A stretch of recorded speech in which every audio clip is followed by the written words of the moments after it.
Basotoro ya koko ya basantari ya koka. Le Yesu Christo ponkom. Papa ji planyi bola. De wonchi kokosia. Na ba mu hyangu kama bola nyonu ya wa. Na maglela wa jeji. Le Yesu Christo ponkom. Amen.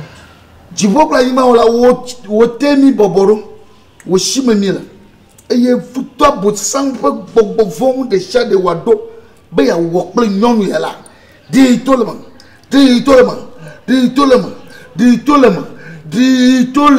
Amen. Ibra kaso kotoro ya baba. Santoro ya kokwe. The name of Jesus. Amen. Amen. Hallelujah. Amen. Hallelujah. Amen. Hallelujah. Amen. Brakaso kotoro ya kokwe. Mengwakpom. Namanya de makpomalo. Ay magbadum da. Gbogbo kokwe na manya ba. Ibrakaso toro ya kokwe. Gbogbo kokwe na manya ba. Madel le domi. Jibi akble domi. Godo. Anyi nyonu. Lekpi koko wi. Lekpi de. Agbale kekle le nchi. Yes, de yimano zozon. Hibra kaso kotoro ya baba. Nabi adogo adona fupa. Hi santure woda. Woda mwenye dawo ya to ya wo. Malalenje ebe da ewo. Ha santoro ya koko santoro ya. Mwenye pomba ajibe akbele doma. Asolajwa. Solajwa. Na mwenye ason hogan keke ya man. Ason hogan. Yes. Oh la santoro ya ko. Oh nyama kayo. Kakana maudi. Ye ma dogbe da taofia. Ye ma nyagbogbo fun madale nti wa. Mo magatin yijo. Amen. Ibraka santoro. Ajije ku gbogbo de nti o bade. De kuna ku godogodo. Hey. Braka santoro ya koko ya ka santo tere abo. Makuo sia. Amen. Makuo. Amen. Na tera ka chonchi maga nan kuma mamanzo. Allo. Maga tere mazo. Holo ni vevelo. Jivia tabweji. Akoyida se gbogbo to deji. Koyida chigade ma. Nyamanya na huchielo alo ajidochi o. Mako, mekaka gbogbo male Yesu Christo bongo. Mekaka gbogbo male Yesu Christo bongo. Mekaka gbogbo male Yesu Christo bongo. Mwechi male Yesu Christo bongo. Upe zoa kaka. Upe nake wa chia jaroji. Uma dozo akpo. Yesu Christo bongo. Amen. Santoro ya kobra koto korea ba santo keria. Hey! Gbogbo manajo. Amen. Edolajo. Mako sia. Mako. Tia kodo gbera kwa Evoa. Pastor. Na yire. Egba kaka fofie kpoba sando amanchi mazemo gadre ganyi moma. Nava. Matrova mando baraklu. Sia. Ibrakaso kotoreva. Oblaolo. Obla don. Na me va gboyen ka ba akpe. Sia. Pastor akpe. Demono. Hey. Akpe kaka. Afiema na va sia. Oyiro gbogbo re. Mawu na yiro. Amen, Pastor. Mawu ga yira waka. Amen. Mawu a yira. Amen. Bobo kokwe na chwashiji o. Zia. Na mi adogora. La mi adogora. Papa ji planyi gban wola. Wonte wonu shanu la nu nya kple dodoma. Wonte bi ba vivina do livete be kekeli na do lisa. Ga de wonchi kokwe femi. Femi ale mi asubo we mi akafu. Ni to na jigede na kakawa bala sese tribale nyaji na bo futo bo sanfo dodo de shade wodo be ya tunu pe mi la na to aparaka le Yesu Christo ponko santere ya baba shatoro ya kokirba santuri ebo iriba ma plebo to ko ma oje santere ya kaka iriba Yehowa nye konero kyo de tew bana nous sommes nous adorés bien ma Jésus Jésus Christ pour comme Amen. Amen. Ashante kokeria baba senteria beba macaroni mama sekeria kokoroko ya basontoria macaroni mama bai santoya ai magbatum da gbogbo agbro namba ni manyana no welo dawelo alukon welo la kamila la kwamo yon vitrale de woyin to ebo da deta woyin to ebo da deta hey santo kotoria ba santo kofi na akpogba na kpo aji na daji dadigba egbang ai wo susu de la gbegbe ne kpo fi chefi kpo la ye dem divida yile si ata de tangufa o kuji na nyang dudu kli na nyang gogo na manyoa adu ba fo ya mayala ya deuda goto magano e bagbo magano kuji ne ano popo mu aso la joa mo ko de son areko ni mo ko de son mo de son a javi mamilalo ni klo son nyong julia ana na go da chunchu vima ko jire velia nyaba untela Shatoro ya koko korea za santo kotorea ba santro kofiro kotoya ba maikara non bodo kejimi sia baga gogo nyon vi maso sia debo moda dini ajibi agogo togo ajibi adadi de ngmenu na duaku wo jere kan je dovai manyaba yiu aga hoga kaya wogo lafia nsalem magagogu ya so sia ni manya mayo nyeno we olo mo pa le tirale wo yin to ebo dadan eta ya tirale wo ebo dareta mi kli mi vivi nanto mi kli mi fi chef mi na mama magagogu ya so sia le ne dosto ya mi anyen to manya meike on to ji shira fo magagbre na nyen kaka mauna yira sia amen makugbede o le Yesu Kristo ben koma ko ku ti le shadow ko ku kono adada agba ha ti shafi ko ye agala shi godo Yesu Kristo ben koma amen majibu ma dogbera kplo da shireja da shireji anyo egba kaka ofo zanga wo ina ga wi de kema fiema nava ne vade ni ma ajekul ma dogbera kplo ma fion gbe dodo da de won to na no dodo nda kwa mo ta abai sia na va kaba sia ma wona yira na so mo yi e mama bia mo amen bye bye lo yo amu pa vi Yesu Kristo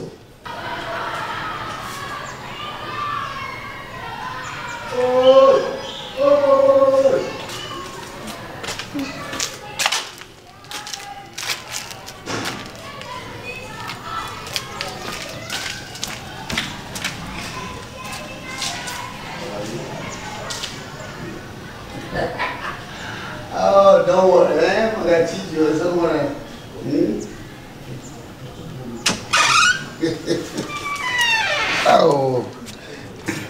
Everybody, make a vast one with a comb here. We are Zazan one. We give one on we are some.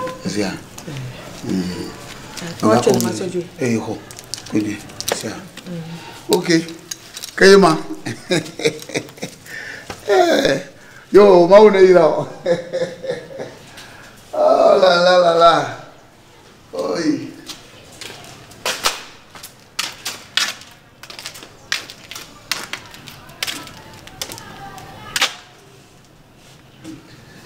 Oh yeah. Oh, amen. Pastor. Yeah.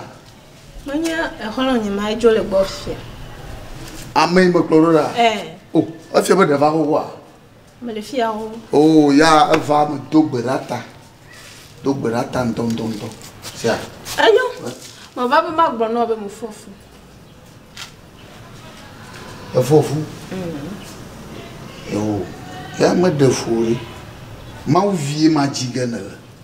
Alaba wanye gbogbo kokko ma vi ne ya do gbera taola adola podde de shireka sia ya ma de fu sia Afu oi pastor. o afua e ma popo funyi ya ma de fu sia alo ma jibi afofua Tana deme. ma da shireji Pastor na deme. awo ala ba ma podo fi ma de son la Oh, ado pastor de kuna dem. De kuna dem lo. De kuna dem. awo nyama magano ya glo sia Nkata. awo ni ma podo fi ma de son la E nkata ne do funa mo. o baby me hu omi le bo ala ba nya klo mi anoyi kaka va do fide hati afunya me nava ne funava ha kala ba nya so de la ba ma de furi kaka fuma na fo viela aw Pastor. Ne gbo ne long de kuna dem. ke boya ma blama si Oh, ta si ponya no.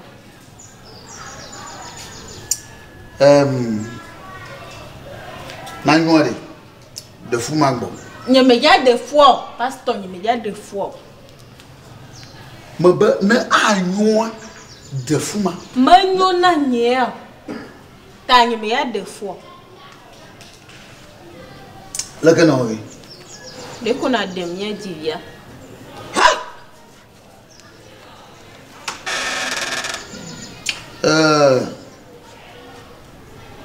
ma wo be se woa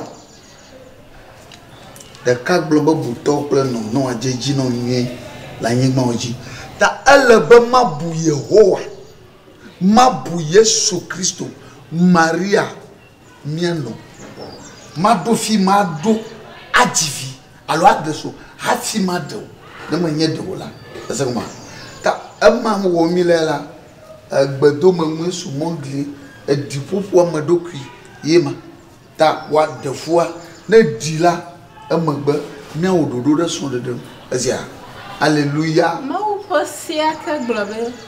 Ma wo novio. Na ma de fo amanya be amela ma wo ma.